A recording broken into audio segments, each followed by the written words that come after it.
Hey guys, welcome back to One All's Pub.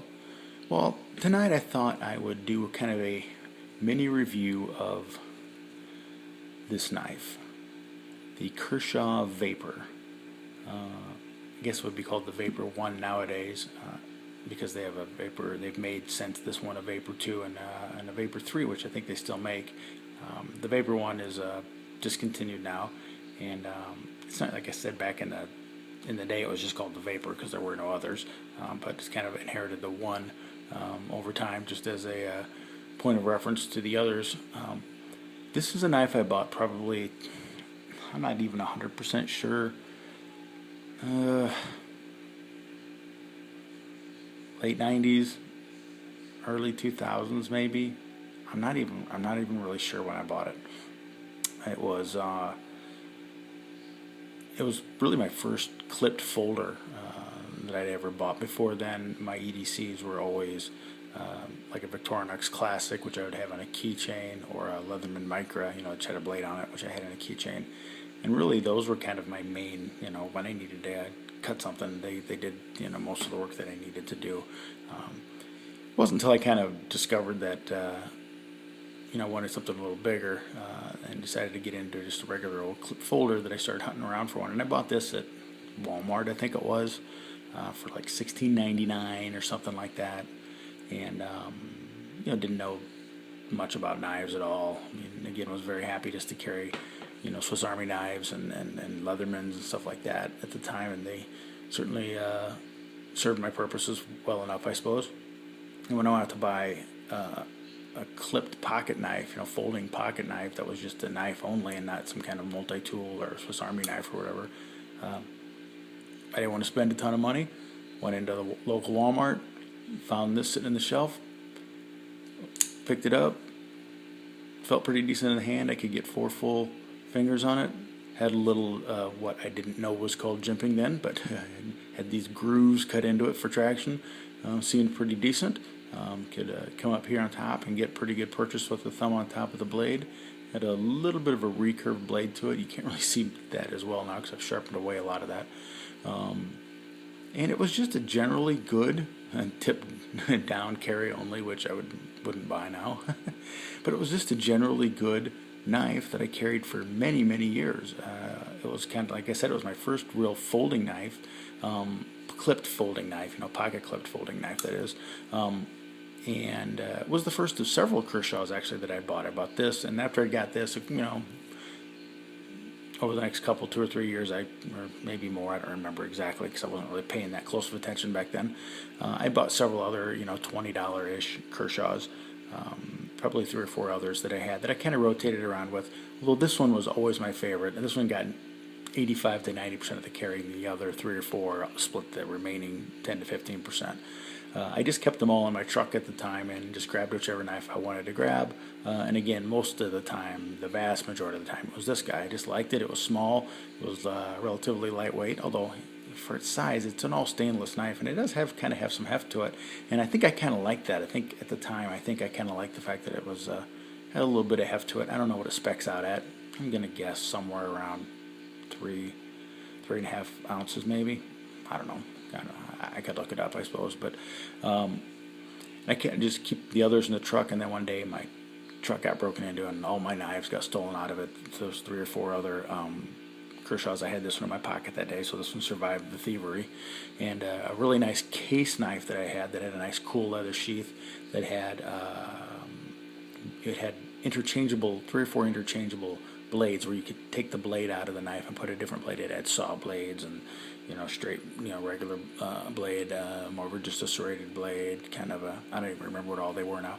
It was actually a gift that I'd gotten for years of service with the company I was working with at the time, and it was a really nice knife. It was like a $100 knife, which was an obscene amount of money for me back then to spend on a knife, and I didn't have to spend it. They actually did, and I chose that out of the catalog of service awards, and I was really dug that knife. Like I said, it had a cool sheath, and you could hang it from your hip if you wanted to. I didn't carry it that way, but I just kept it in the truck for in case I ever needed it.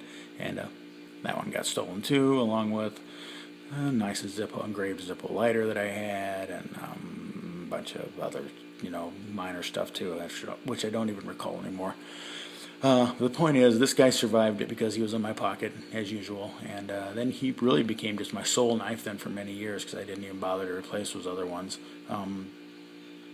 And carried this forever, and as you can see, it has certainly been used. If you look at the blade here, you can see the use and abuse on this guy. Years of just doing anything and everything with this knife, and years of failed freehand sharpening as well, as I just scratched the heck out of the blade finish over the years. Never could get this thing sharp worth a dang. It's AUS 6A steel, and it's about as tough as tinfoil. Yeah, I could probably bend it right here if I wanted to. Well, maybe not that bad, but I have sharpened this when I got my Wicked Edge. This was one of the first knives I put on just to practice on because I figured I can't really hurt this thing.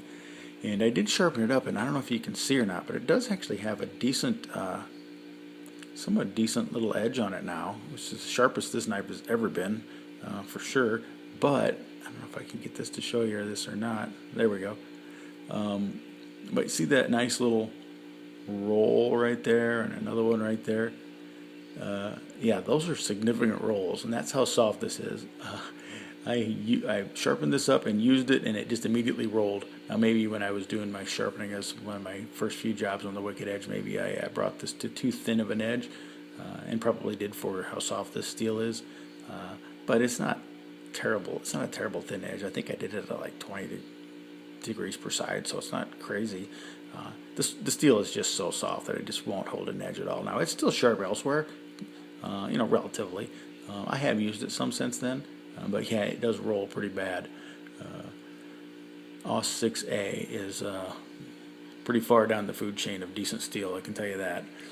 But it served me well as a pry bar and a, more or less box cutter and package opener for many years.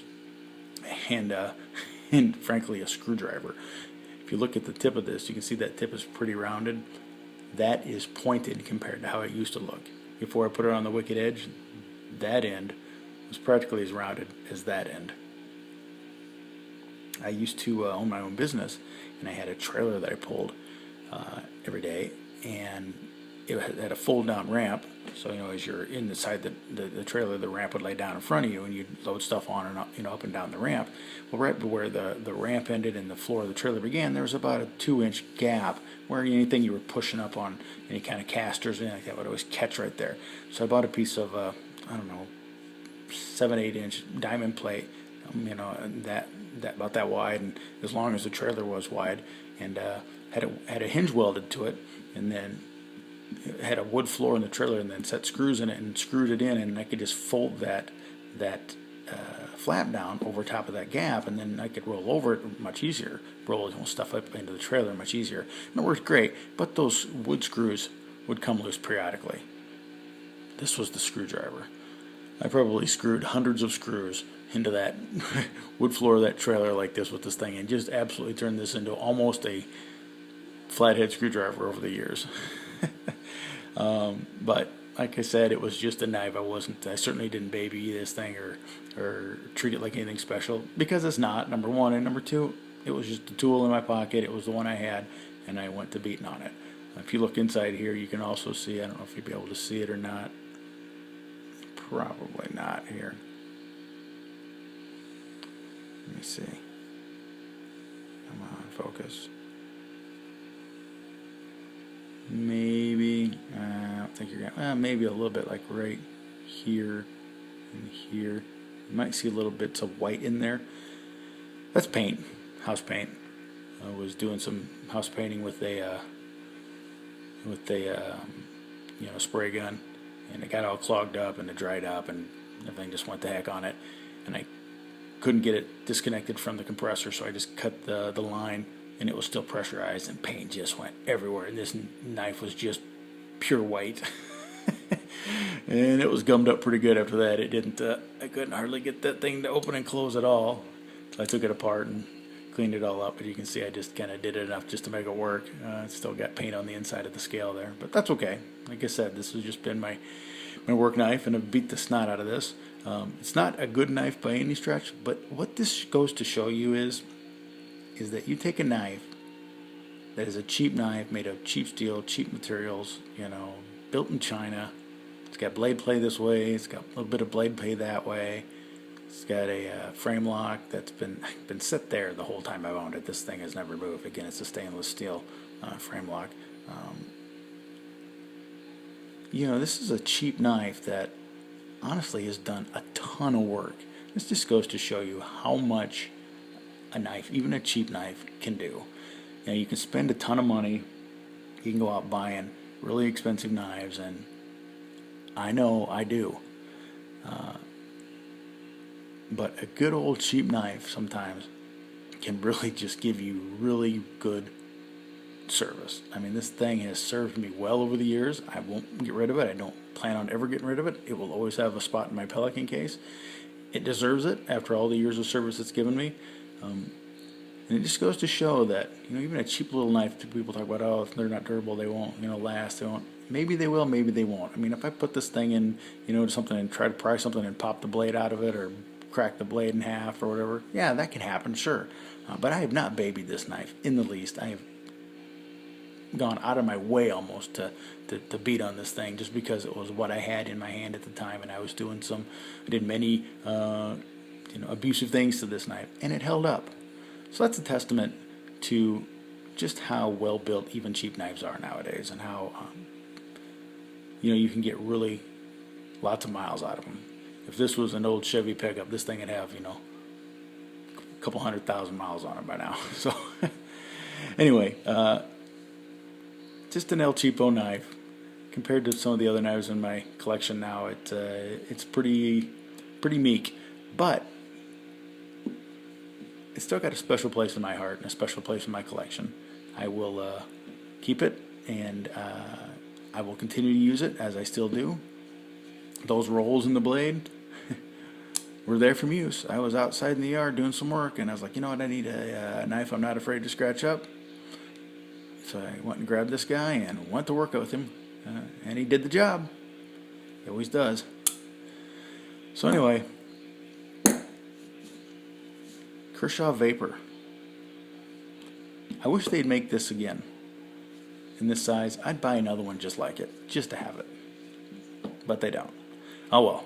Anyway, as you notice, Bert's sitting down for the job tonight. Anyway, that's 1 all 2 cents, guys.